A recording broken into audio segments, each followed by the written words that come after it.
So let's transition over to our next session then.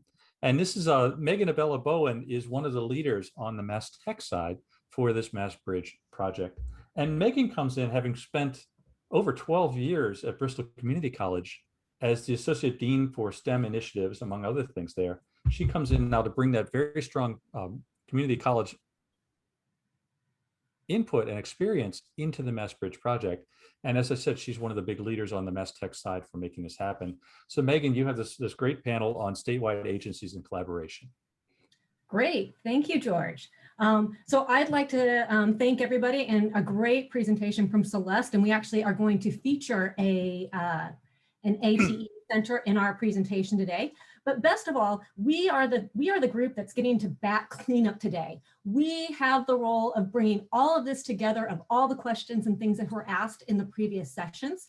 So as George said, my name is Megan Abella Bowen. I am with Mass Tech, and I oversee with my colleagues the MassBridge program.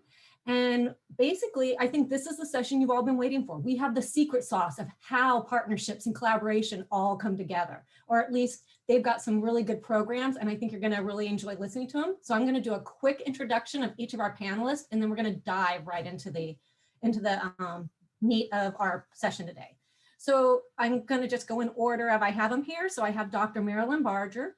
She is the director of the Florida Advanced Technology Education Center, FLATE, of Excellence, and that is part of the Florida Makes Network, which Florida Makes is part of the NIST Manufacturing Extension Partnership, or MEP Center. That's a lot of words there, but basically, before they joined the Florida MEP and Florida Makes, they were previously funded and founded as a National Science Foundation Advanced Technology Education Regional Center of Excellence. And FLATE's mission is to support manufacturing education in the K through 14 programs through outreach, professional development, and curriculum reform and technical research. Next, we have Dr. Amy Firestone. She is the Vice President of Apprenticeships Carolina for the South Carolina Technical College System, where she leads a multidisciplinary team in expanding youth and adult apprenticeships across the state. And before joining the Apprenticeship Carolina team, she served as the Dean of Continuing Education and Professional Development at Miami-Dade College. And bringing up our final person, Sue Smith. She is the Vice President for the School of Advanced Manufacturing, Engineering, and Applied Sciences at Ivy Tech Community College. And she has been with the college for 30 years in various roles, including corporate college, workforce development, both at the campus and state level, and her experiences in consulting, program development, and manufacturing. So with that, we're going to go ahead and kind of set the stage for our panel for today. Building off of some of the themes from yesterday, we heard about the importance of not just building partnerships, but having the capacity to collaborate. And we also heard about developing bold programs in partnership, but also getting beyond that existential debate about education to the actual tangible ideas. And I think that's what we're going to hear today. Our partners are going to talk about how they've been developing partnerships, those collaborations at a state level, and how they've gotten to those outputs. So with that, I'm going to toss up the first question, and then feel free, I can pass it on to each of you, but I want each of you to answer this one. And it's, to get us started, can each of you give us an overview of your programs? And then how did you develop your partnerships? And who are those partnerships developed with? So let me just go ahead and throw it over to Marilyn. Why don't you go ahead and get us started? Okay, great. Thanks, Megan.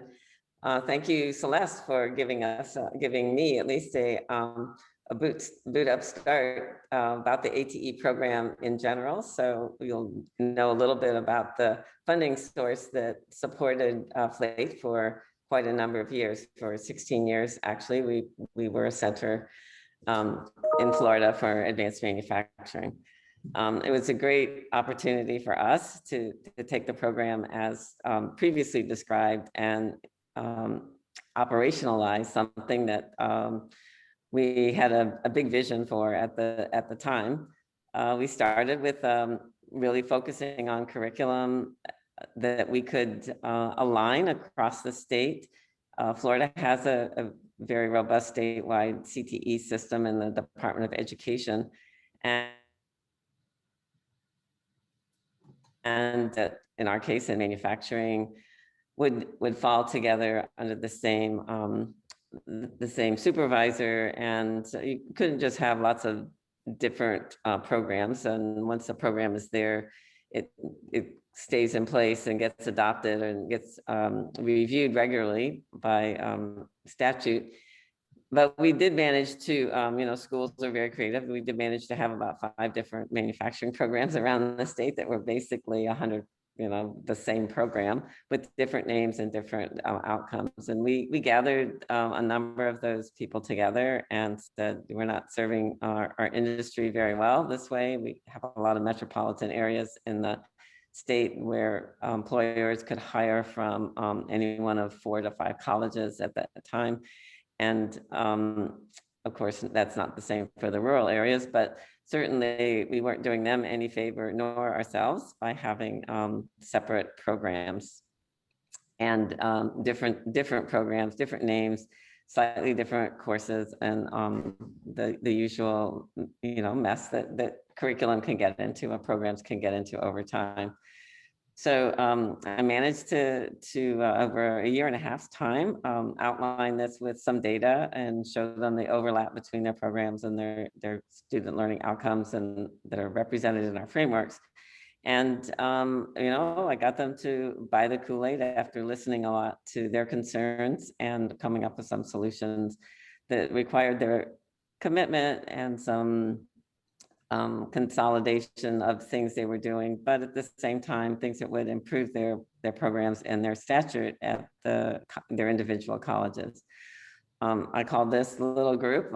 At the beginning, there were 4 or 5 colleges, the community of the willing, and we set forth to revise and rewrite frameworks. At that time, we had a great opportunity to start the journey of stackable credentials. We had the MSSC had just rolled out the door a year or 2 before that. We had a legislation in our state that focused on credentials in the high school that were transferable to colleges. And we wrapped all of that together in our program to develop what we ended up calling the engineering technology degree that has a couple of tracks for advanced manufacturing and several others as well. So this program grew. We managed to hold it together by a regular meeting we had twice a year with the faculty and administrators for the engineering technology. It's called the ET Forum, and it's just become a thing that has a life of its own right now.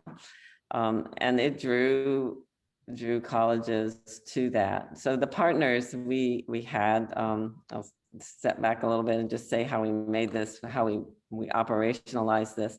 We let the colleges work with their own regional industry.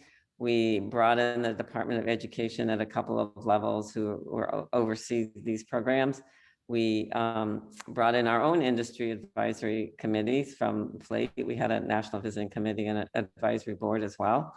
And put all of those pieces took all information from all of those pieces and built our degree program.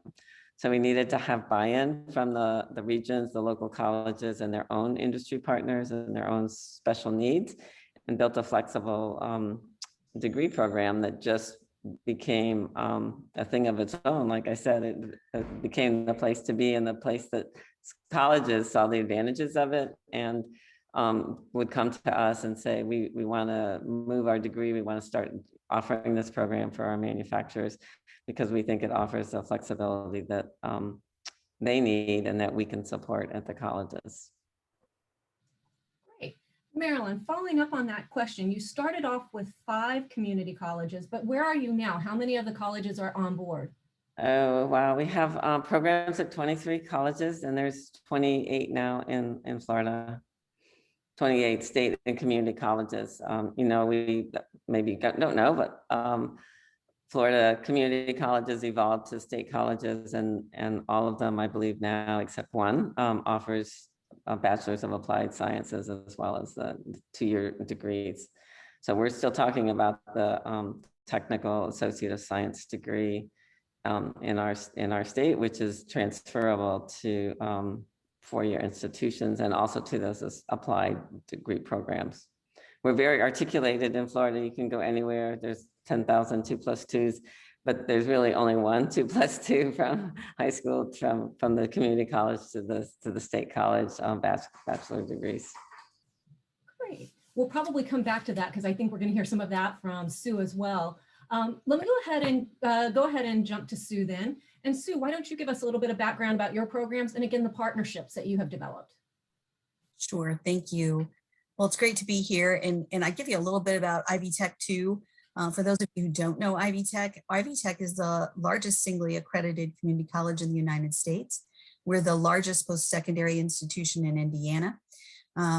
We really act as a blanketing the state with workforce opportunities, workforce training opportunities.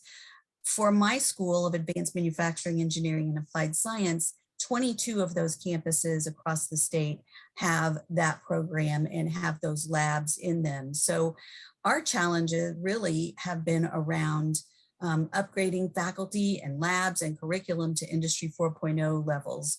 And we're the #1 manufacturing state, arguably. Amy might argue with that a little bit, but being in South Carolina, but we have actually 30% of our gross domestic product depends on manufacturing. So this problem is really critical for us and our manufacturing companies that we serve to get to that Industry 4.0 level. And so, you know, we've got a long history of aligning with employers and developing partnerships. And I think that actually the current workforce issues and the skills that are needed and becoming even more technical have really brought them to the table more easily than maybe before, because they're more concerned now that the skills gap has been exacerbated. So we have a lot of large manufacturing companies like Cummins and Rolls-Royce and Honda and Allison, and they can have their own classes and own partnerships, right? But when they come together and we really truly have a cohort, which is what we're doing with this program, that's when you really have a lot of interest from students and a lot of interest from employers. And so that's the partnership that formed.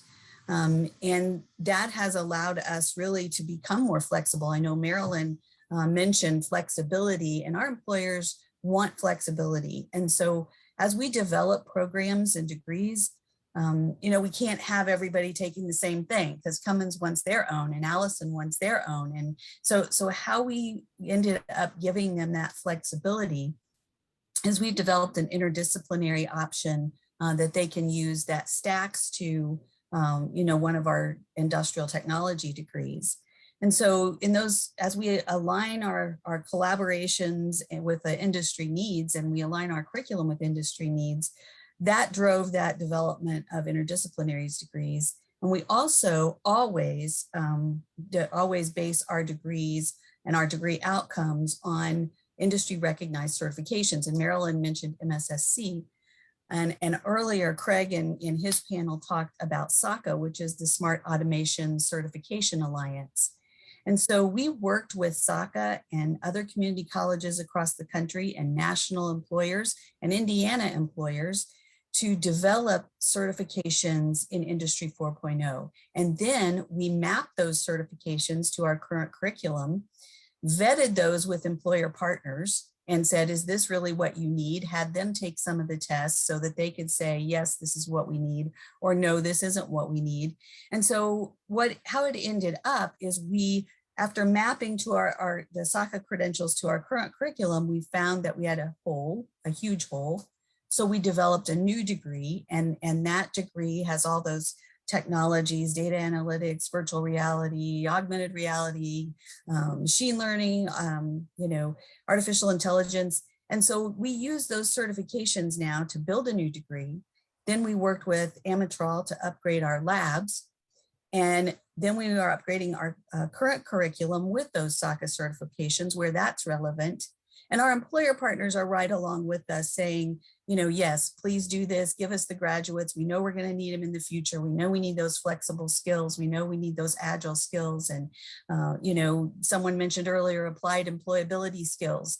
So we know we need all of that. And so this SACA certifications and the certification model allow us to easily, through our Canvas shells, because we use flipped classroom like I think most everybody does, But through our Canvas shells, we add those certifications. Now we upgrade curriculum, upgrade labs, and the faculty get the certifications and we upgrade them. So we've done over 1,000 student certifications with our employers now in this pilot phase, which is ending in August. And we've got over 500 faculty certifications. So it's going well and employers are happy. So that's what we want. Great. I think we'll probably come back to some more questions about that, certainly around the certification issue. The one question I did want to ask you is, with that curriculum and having the flexibility, but is there a certain amount of standardization across maybe the base level of those courses? And if so, what does that look like? Sure. So, if we're looking at, and it's much like, developing your own apprenticeship, if you're going to have an industrial apprenticeship, chances are you're going to need basic electricity, right? So, I mean, there are some classes that you're just going to need for, for every manufacturing kind of program. And so, employer partners in the cohort, they'll usually agree to those, and then, they'll add on their little ones. And we've even developed special topics courses for manufacturers where we didn't have their particular composites class that they need or something else. So, but we put all of those on an elective list, and that elective list, then you can sub into those technical degrees. You can sub things off of that elective list. So yeah, there is a base of classes that, most everyone takes in manufacturing, and then moves on to certifications, for example, that we use for SACA are basic operations and advanced operations. And so those will be in every one of those programs, and they're the 2 entry-level classes. So. Great. And as I'm going to throw this question to you, but then we'll come back and also ask everybody else to answer it as we go through. But there is a question about what's the annual average number of graduates from your associate's degree and certificates from your programs, if you have that. I know it's still, you're at the very end of the first round. Yeah, our degree starts in August, the SMDI degree. So the certifications around it are right at about 1,300 right now, but that's a certification that's crosswalk back to a class. That's not necessarily a degree outcome. But with with our regular programs in industrial technology and advanced automation robotics, we have anywhere from 1,000 to 2,000 graduates annually across the state, and it might be up. If you're looking at AAS degrees, if you're looking at technical certificates or certificates, the number goes up to probably 5,000. I'm just going to guess. But right now in Indiana, we have 15,000 openings for manufacturing, directly related manufacturing jobs. And so we're not hitting the mark, if you will, at this point. But great, thank you. We'll come back in some more. Amy, let's go ahead and get you going, because I know there's going to be a lot of interest about your program, because we've been talking about apprenticeships throughout both days. So please go ahead and give us some background on your program. Thank you very much, Megan, and enjoyed hearing Marilyn and Sue's remarks on their programs and their structure, because I know that we're all different in many ways, but I think we share a lot of common elements on being flexible with employers and also just meeting demand, and especially in manufacturing and all the different changes. So I'll start off by telling you about Apprenticeship Carolina. Apprenticeship Carolina is part of the South Carolina Technical College System, and we are a state agency, and we work statewide supporting employers and the 16 technical colleges located everywhere in the state on developing and registering apprenticeships with the U.S. Department of Labor. So that actually covers a little under 1,200 companies statewide. We have grown significantly since we started in 2007. And through this evolution of change, we have become a leader in youth apprenticeship programs, which are programs that are registered with DOL, for 16 to 18-year-olds, and we've actually expanded that to serve 16 to 24-year-olds, with the older youth being from underserved communities. So those efforts are currently underway right now, but partnerships are huge. And I'm actually in Charleston, South Carolina right now, just coming from Myrtle Beach, because all those 16 technical colleges are the most critical partners for us at the state level to implementing apprenticeships. And I'll tell you kind of how that's done. We implement a 3D process, which is called discovery, design, and delivery. And we have many different roles located statewide that support employers and apprentices through that process. So as I mentioned, our main partners are at the technical colleges, and what we have done is actually develop a apprenticeship peer group for the state, in which each college president decides who the point of contact is on apprenticeships. And many times that's continuing education deans or vice presidents, but it's also folks on workforce and on the credit side. So it really just depends on the focus that each college has. And our team includes 20 individuals, and most of them are actually located at one of the technical colleges, working in collaboration with that peer group member. So that is a great infrastructure that I developed in the past couple of years to provide a consistent approach to our partnership and our communication with the colleges, instead of having a dozen different people at each college who maybe have some knowledge about apprenticeships and on the process and are involved. But within each college, there are also many different individuals from different departments who are involved in working with us and employers on the curriculum for the apprenticeships and on supporting the actual apprentices. So we have apprenticeship consultants on our team, registered program specialists, and youth apprenticeship coordinators, who all play a critical role in that 3D process. So we've been able to grow significantly through leveraging the partnerships with the college, and the colleges actually provide most of the classroom instruction for our apprenticeships. There are some exceptions to that, but usually the colleges provide exactly what the companies are looking for, or they can design the course for a cohort of students who are signed up for a particular apprenticeship program. So we see a little bit of everything included. But then to dig even deeper, we couldn't really do our work without the chambers of commerce in the surrounding areas, and also the state chamber, and also folks from the State Department of Education who are working directly with high school students. So there's a really long list of partners in each region that the team is closely working with on supporting companies and apprenticeships and apprentices. So our structure is complex in the fact that we try to serve employers and apprentices through every stage of the process, from design to implementation. And we're doing that at the local level, and then also at the state level. That's part of my role, and all the folks who are helping manage the different grants that we have to support apprentices. So in a nutshell, there are many great partners who are helping make apprenticeships happen. And I remind the team that we couldn't do it by ourselves. We couldn't do it without the college. They couldn't do it without us and all the other partners. So we're helping employers customize their programs every single day and make updates to them as needed as well. So we're very flexible in our approach. And I would say another great thing that we just started was an employer council for all of our apprenticeship kind of champions, I would call them, in the state. So we have close to 20 employers from small, medium, and large companies across all industries who have come together to serve on an apprenticeship council to provide us with valuable feedback on the direction that Apprenticeship Carolina can take to support growth in the state. So those are probably the big things to share. Great. All right. Well, those are great to get us started, because I think that gives everybody kind of an idea of where you're coming from. So now let's go into a little bit of the meat of some of the issues, or some of the things that are challenges. So the second question we had was, each of your program has a level of standardization or consistency in programming across the state. How do your partnerships inform, influence, or help to drive that curriculum? I know you've spoken to it a little bit, but if you could go a little bit deeper into that. And I think I'll start with you, Amy, just because we finished with you, but that 3D program, and also your employer council. Can you tell how you utilize them to influence that? Sure. So when we start a new apprenticeship, we get leads from many different places. Sometimes they're the technical colleges that are sending us leads based on other programs they have with the company, or they're economic developers in the region, chambers of commerce. the leads can come in from so many different areas. Sometimes I get emails myself from different companies or through LinkedIn.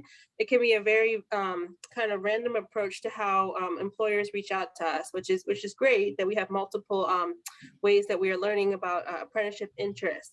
But the process has many steps to it, even in that initial phase. So typically our team works very closely with whoever sent the lead, whether it's the Chamber of Commerce, the technical college, or us. We bring in the right partners for the initial meeting, because many times a company isn't sure if they want a credit-based or a continuing education-based program. They don't really understand the full offerings that the college has. So we ensure to bring them in at the beginning of the conversation. And that way the college can start planning, okay, if there are any courses that we need to develop, any instructors we need to bring in. So that's really with that discovery phase. And the design is really digging into the nuts and bolts of the apprenticeship standards that our team helps develop with the U.S. Department of Labor. And that includes a twofold process. One is really solidifying the job-related education, which takes place typically at one of the technical colleges, outlining the coursework and whether it's aligned to a degree program or a certificate program, or many different options there. And then working with the company to solidify the on-the-job training, which is, we call that the work process schedule. And so luckily we have a huge library of samples of other work process schedules we developed for different industries. And so our team can leverage that information to bring to the company so they can really see what skills do they need to be mastered throughout this apprenticeship program, and what technology does an individual need to be competent on. So that process happens hand in hand with the company. It's usually a lot of back and forth with them to finalize the on-the-job training, and also the wage schedule that can take some time as well, and piecing together how that curriculum is going to fit into that.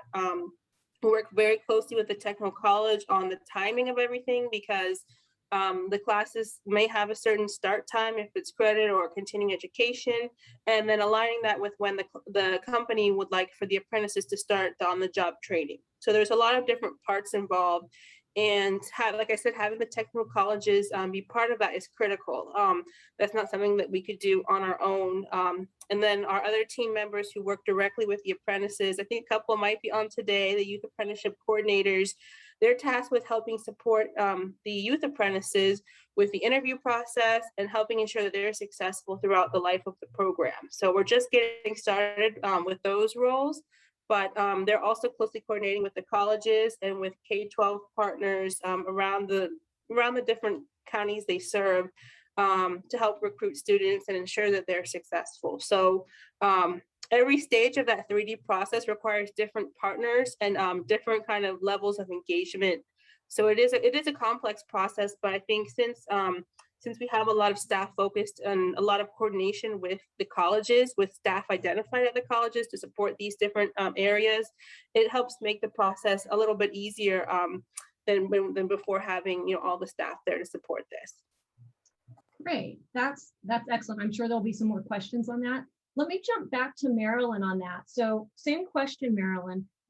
How did your partnerships influence, and especially because you started again with 5, built out across the state, and you've got that flexibility in there? Thanks, Megan, and great comments from Sue and Amy just now. So our partnerships have evolved, I guess I will say, is the best way to talk about this.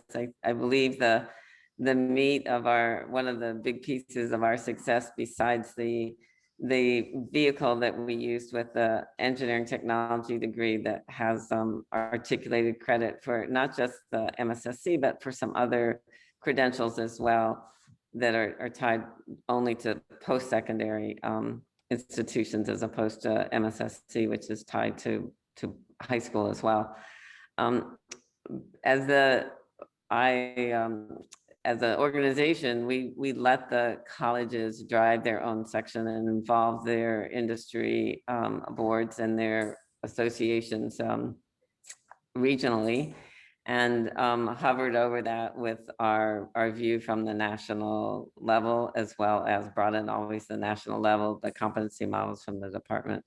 labor and other national standards for different aspects of manufacturing, as well as our own Florida board that we kept in contact with regularly. But the core of all that was certainly the meeting that we have twice a year, the Engineering Technology Forum, where all these stakeholders come together and just share what they're doing and what their local issues are, what our state issues are. It's a gathering of the college partners, the Department of Education at a couple of levels, our industry partners that may be regionally focused or more heavily populated by local industry, depending on where the meeting is housed. But that's a place where the colleges partners talk to each other. Maybe they don't talk to me so much anymore because now they know who's doing what or asking each other for help. And that community that has grown from that has become very, very strong and very networked together. It's been amazing to watch as I look back and see that, you know, they kind of have their own thing. We administer a lot of the issues and oversee the issues that come up. We interfere with the department or interconnect with the Department of Education, who's really important for us. As the others have mentioned, we have some structures, some things we have to deal with that come down legislatively, but also policy that's in the department that we have to keep the challenge of being flexible and integrating non-credit with credit opportunities. It still has, we have eyes from the upper departments and upper echelons of our Department of Education overseeing that, plus the accreditations, which haven't been brought up here, but in this meeting, but there certainly there's many barriers in our accrediting system, at least in the South. So maybe Amy might know about that, but maybe not being in apprentices. So there's a lot of cooperation, I would say, and community, very important community. I think one important thing that I learned over the years was it's very important to listen to what their issues are and try to find someone who can help them if I can't help them directly at that moment. So I think it's growing that community with some mutual respect for everybody's role in the community, the industry, the colleges, the Department of Education, economic development has now joined in as well in our workforce.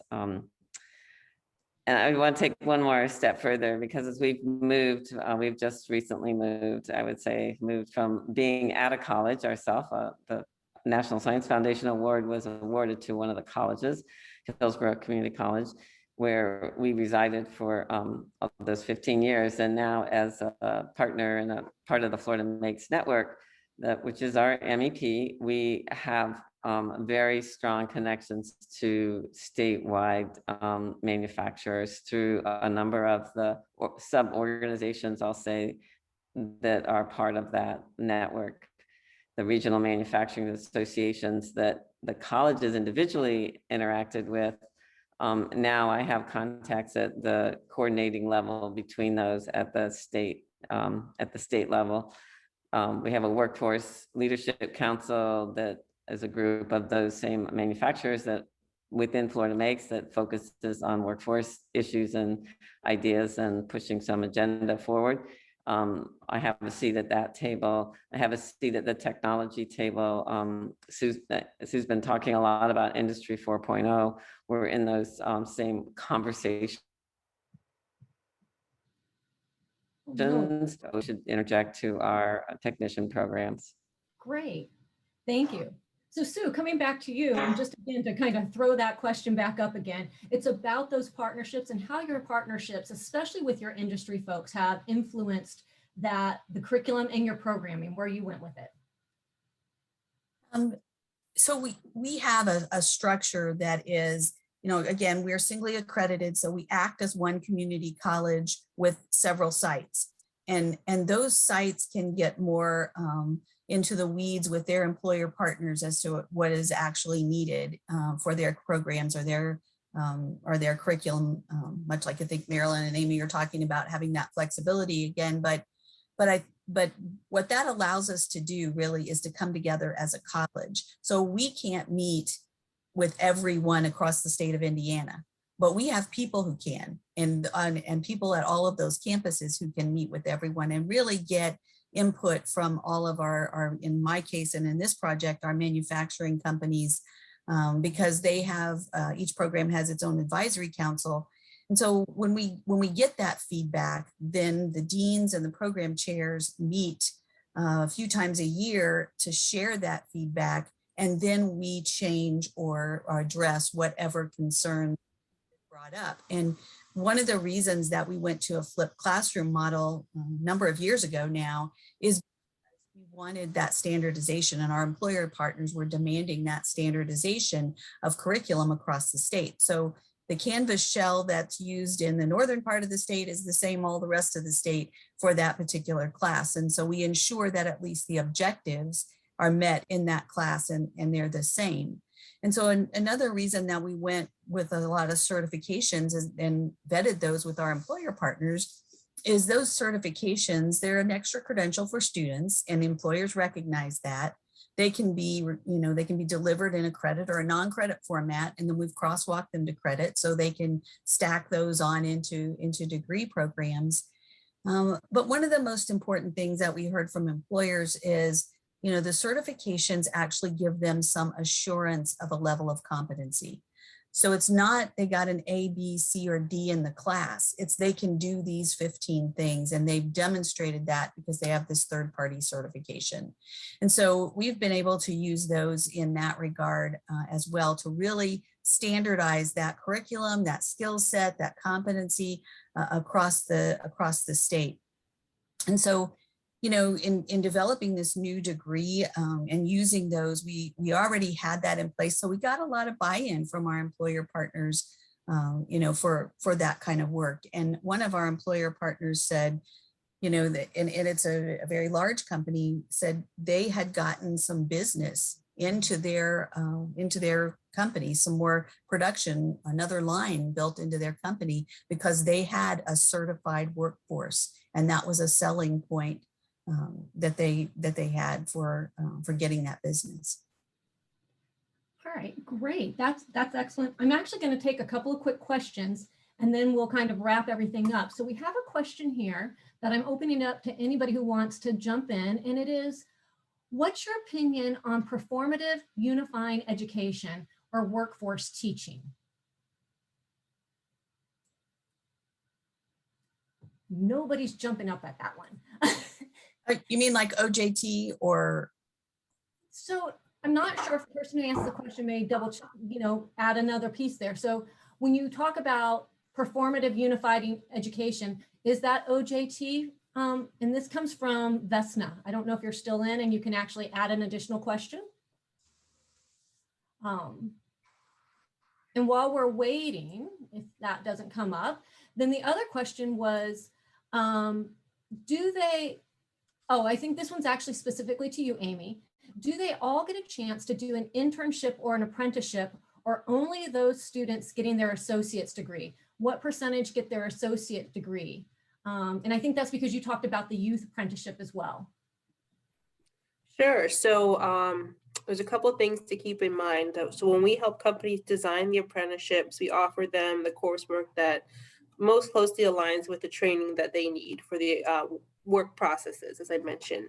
So sometimes that's tied directly to an associate's degree. Sometimes it's just a non-credit program. And so we let the employers kind of see what the best fit is. So I don't have offhand the specific percentage, because some of the apprentices will do an apprenticeship and then they'll continue to study, or vice versa. So it's not something that we're able to very closely track, unfortunately, right now. But there are a lot of apprenticeships tied to associate's degrees, and especially Michelin, for example, the tire company has a lot of those programs, as well as BMW. So a lot of the auto manufacturers do have programs that are closely aligned with degree programs, but it is not requirement per se, and especially at the youth level, a lot of them are finishing high school, they're duly enrolled in college courses, and some of them are able to earn an associate's degree with all of the college courses they have taken. It just depends really on the student and on the program and many other factors. Okay, great. All right, so we got a little bit more clarification. So I'm going to follow back up on that question. And so it has to do with unifying multitasking art process stresses holistic and global, equaling global plus local way of meditative and easily absorbing and creating relevant knowledge. So I think they're getting at, you know, different ways of teaching and again, working with student style. I'm not sure if I'm actually capturing that quite right, but I don't know if anybody has a sense. And they did give some links here, so I can share those with you as well later on.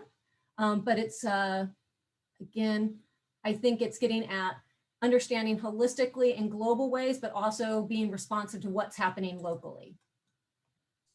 I think that's, so I'll just jump in and take a stab at what I'm interpreting the question. I think certainly it's important for all students today and all employees or all young people as they're coming up in their careers to be exposed to the impacts that we have of being in a global economy.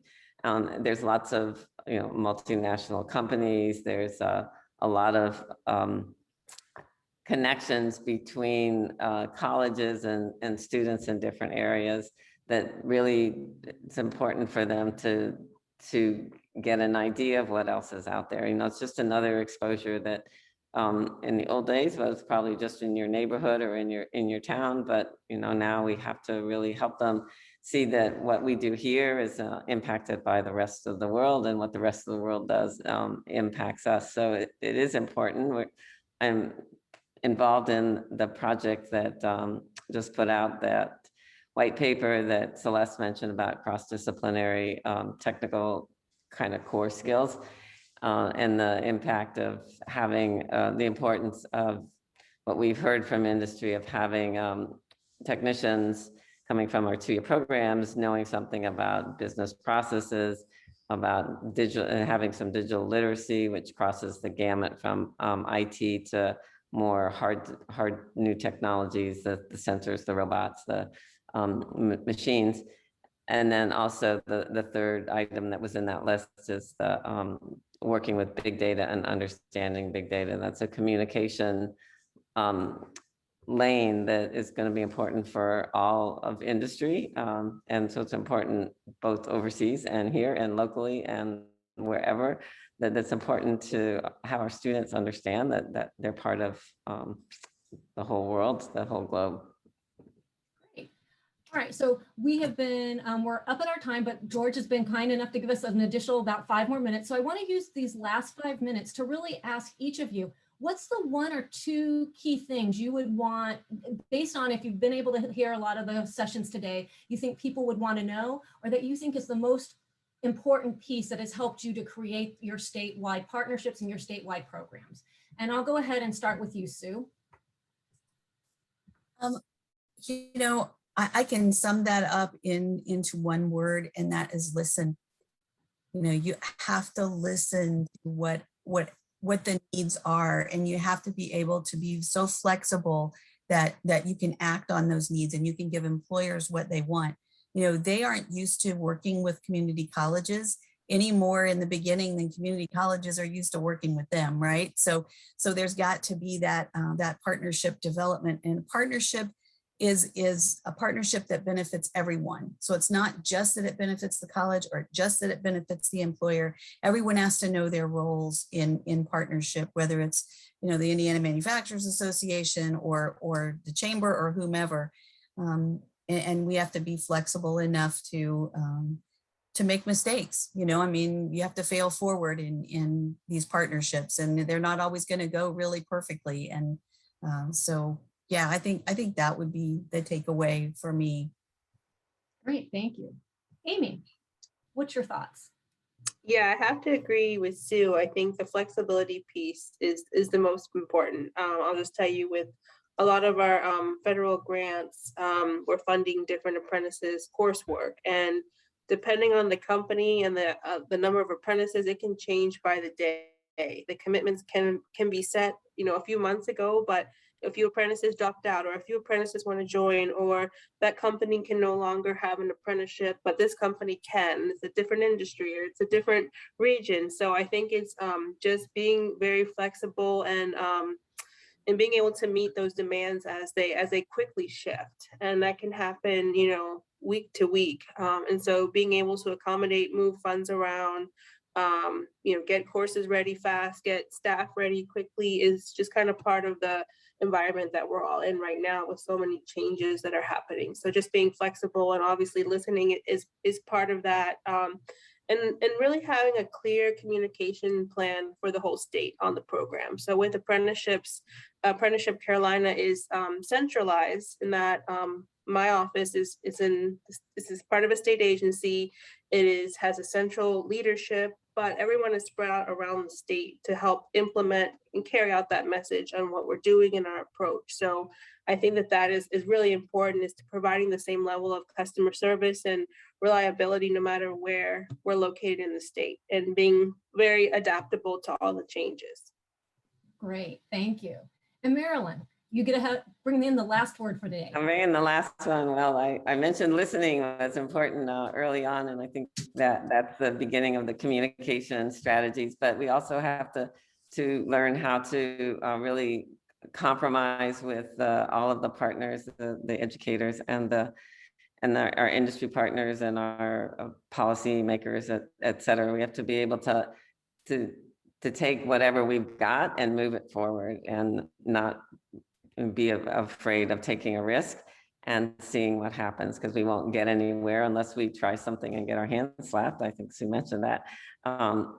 Going forward, that's really important to, just trying to move the ball and be creative about the approaches we take to try to meet everyone's needs, the students, the faculty, the industry, and our states, our agencies. All right, well, I really want to thank this group. It has been phenomenal. And I know there's not enough time, because I think we could have taken 45 minutes with each one of your programs. But I do encourage the people who are attending today, if you want to learn more, please do reach out to our panelists. And again, thank you for your time. The information is phenomenal. And George, I'll pass it back over to you, I believe. Wow, what an amazing day. What an amazing panel, what an amazing whole day of sessions here. And we want to just use the last few minutes to wrap up some of the things that we've heard. Megan and I are going to do this now, and also to, bring this whole thing to a close. So yesterday, I got together with Bill and with Farhad, and we each kind of shared some impressions going on. And I took the easy job of going first. And that way I didn't have to worry whether anybody said what I was going to say. Megan, why don't you do it? What are some impressions you have from today that you want to share with the group? I think a couple of the key things that came out, well, certainly from our session just now, we've heard the listening. We've heard about the ability to make sure you're inviting the right people to the table. And that means actually just doing the invitation and then being willing to listen to them when they get there, because I think a lot of that collaboration happens when people are at the table. I also think you heard through several of our presentations here today was flexibility. I mean, that just came off at the very end there, flexibility, but also it is having a plan, having some structure, knowing the roles and responsibilities of the different players that you're bringing to the table. And then I also think there's that piece about bringing people on and building, nothing happens overnight. So you've got to build that buy-in. And that buy-in is about relationship building. And I think there was discussion yesterday about relationship building and how important that is. That even came through in the student panel today. The one key thing they walked away with was what helps them to be successful. It's those relationships. And that's something that in everything that we do, those relationships are important. So I think those are a couple of the key things. And then as I just kind of think back about yesterday, it's that capacity to collaborate. And it's that ability to get past, many times when we start off, and especially when we're thinking about large groups or bringing something to, bringing it all the way up to a state level, it's real easy to get caught in the minutia, like, here's what we're going to do, and basically committee ourselves to death. And at some point, you've got to take a step back and say, how do we get to those tangible outcomes? How do we drive towards what that is? And I think what you heard today in the groups that presented just in our session was they started with a big idea, maybe with a smaller idea at a regional level, and built it to a big idea by constantly making those steps. And I think even, and I'm not gonna quote Sue correctly, but it was like that falling forward, or basically you're gonna make the mistakes, but get up and keep on going. So those are kind of my big takeaways. Wonderful, thank you. And I'm going to say some of the things that you said too, because it's impossible not to. This was just so important, right? On the organizational side, I heard two words over and over again. And one word we actually heard, and that was the word partnership. We must have heard that 100 times over the last 2 days. And it's so important because we have a gap and you can't cross this gap on your own. We all know that crossing organizational boundaries is an unnatural act. And so we all have to find ways to get across there. Luckily, we got people on both sides that are willing to think about it, but it does take somebody who's willing to take on that challenge. And as you said, Megan, to kind of push the envelope, to innovate, to don't accept no as an answer, right? And then to compromise and build that momentum. So the point, this key point that you can't cross this gap on your own. We need to get both sides working in, and we saw all these wonderful stories. But luckily, if I could add, we got people that are willing to help this. And so, what Celeste has done at NSF ATE to build up this infrastructure to help bring the bottom of that gap up a little bit, to help us move. What's happened with DoD and Mantech that brought us together to make the MassBridge project happen? What happens with the MEPs and the state agencies and all those others? The two groups don't need to do it on their own. There are people who want to help. But the nonprofits, what happens with JFF and others to make this happen? So I'm with you that this collaboration, the partnership's important. And what you had said about this other thing, it's a word that hadn't been said, but a word that occurred beneath the story over and over again, is this word of initiative.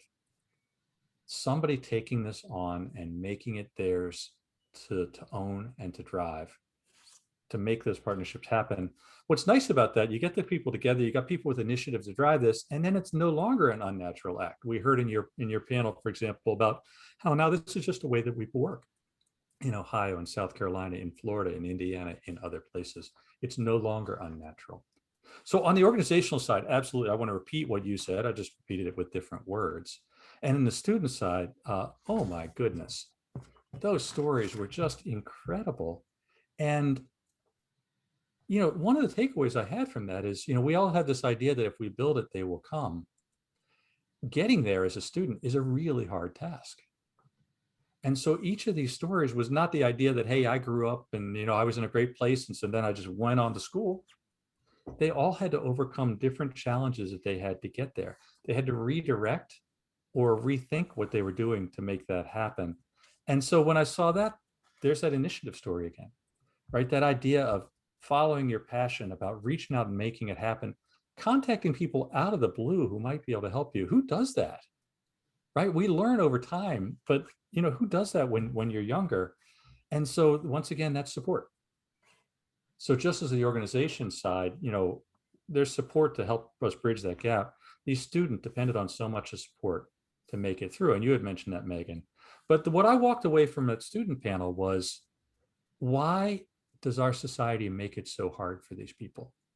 Why do we have to choose these people who are almost heroes to be able to move themselves forward? We as a society, we as educators and as employers need to make it easier for these people to make it through these changes. It's one of the things I'm delighted with hearing in these groups, these partnerships, these initiatives that are going on, that we are doing it. We just need to do much more with the students in mind to know their stories. I think that'll help us with the listening and coming up with good ideas. I agree. I'll just pull one last thing with the students, and I'm not going to get his name correct. So it was the young man who was from Bunker Hill Community College. And he talked about removing the barriers. And I elevate that to the partnerships and what we're doing with developing the programs.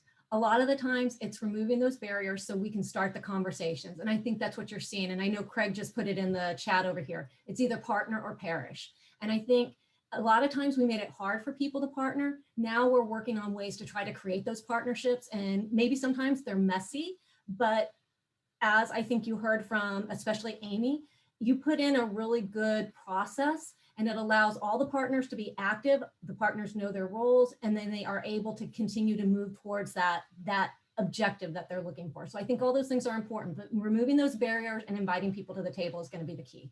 Fantastic, great. And by the way, we heard about some other things that were not on the program. Valerie in the chat was talking about the apprenticeship program that they built with Target Corp and how they're having students work 20 hours a week and take classes 20 hours a week to get their MSSC certification. We hadn't heard about that. What a great program. It's nice to be, it's nice that everybody could collaborate and put those in. Somebody contacted me on LinkedIn last night and told me about a Department of Labor grant that is going to Oregon, how they're going to build up stackable credentials for cybersecurity and advanced manufacturing. So this community, is not just the people that were speaking, it's the whole community. And that's been really, really great to hear how that's happening. Hopefully we can keep this community going forward. So we've reached the end. And so this is the time for thank yous. We gave a little bit of thank you before, but there's so much more that's required. I want to thank the speakers, the moderators for sharing the insights. I want to thank Megan, Farhad, Christine, the whole Mass Tech organization for helping us to put this event on and make this what it could be. We couldn't have done this, without us partnering to make this happen. I want to thank the organizing team, Nina, Steve, and all the other people that we can't mention at the moment that can make this happen. I want to thank all of you for so actively participating. This idea of the, Susan and others that in the MIT side that have done, all this work behind the scenes to make this happen, right? I want to thank all of you. The amount of chat we had, the amount of good ideas coming in, the great questions coming in, the active participation. You could have sat back and just listened, but you made this active participation to really be part, to make this a community, even for the 2 days. That's been amazing too. So listen, my take on it, we've learned a lot. We've made a whole lot of new connections and hopefully those will happen. Let's just find ways now to build on this, to really partner together, to find more ideas, to drive more opportunity, to share our stories, so we can all help to close the gap in our areas. So with that, let's finish the session. We will have recordings. We will get some information out to you on all of that as we move along. And I just want to thank you for a delightful 2 days.